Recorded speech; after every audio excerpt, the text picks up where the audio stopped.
How you doing today, folks? Today I'd like to show you how to deadhead your shrub roses. And shrub roses are a little bit different than your hybrid teas because hybrid teas have a very strong stems with that single rose, and they usually bloom just at one time of the year. Where your shrub roses, or what's also known as your ground cover roses, they'll stay lower, usually 2 to 3 feet high tops. They'll kind of spread along the ground, and they'll basically bloom through the season. They'll repeat bloom. What I want to show you today is how to deadhead your shrub roses.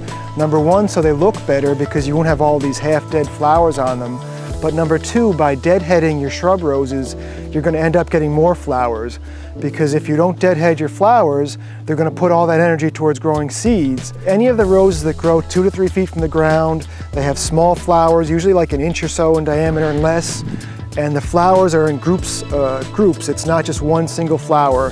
Those are your shrub roses. The first thing you're going to want when you're pruning roses is a good pair of gloves. You can do it without the gloves, but it's a heck of a lot more fun with them. And what we're going to do is go through the plant and take a look at things.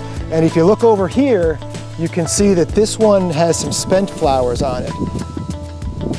This one is currently in bloom, but it's getting past peak, so we might cut that off. And then the ones with the little balls of flowers, like here, these are roses that are going to be coming into bloom. So what we're going to do is we're going to go around the plant and take a look around and just look for the ones that have already bloomed. See here, this one's already bloomed, and we're just going to go back and we're going to cut a little bit beyond another branch. If you take a look at this one here, so these are the spent flowers. These are some more flowers coming, but that's okay. And then we're going to just cut either in the crotch here or in a crotch like right here. You always want to cut above foliage. What I usually do is I'll just go back into the shrub a bit and cut back so it looks nice. Because what I'm trying to do is keep these shrubs looking bushy as well. Now this one's got a lot of thick flowers on it, thick buds. We're gonna leave that. Back here, if you see this whole branch is kind of taken off this way. So even though there's some buds on it, I'm going to cut this one back fairly severely to control the size of the shrub. So we're just going to work our way around and cut just above a leaf at a crotch in the plant. And these are shrub roses, folks. They're pretty hardy plants, so don't worry about being too particular about where you cut. You just want to cut the old ones out and let the energy go to creating more flowers.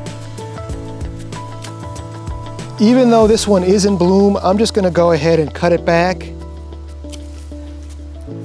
There's some more flowers here coming, so give this a few days, it'll be in full bloom. And this one's got some blooms too, but we'll just go ahead and for now we'll just clean up the whole shrub and let it flush out again. Doesn't take long before your shrub is looking really, really nice.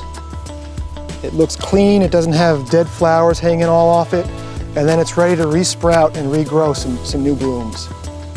So that should pretty much do it. If you come by and do this, either when all the flowers fade away, or if you have the time, come by and prune your roses like every week or two, and just wherever you see dead flowers, just reach into the shrub, prune above a leaf, above a crotch, and your roses are going to look great.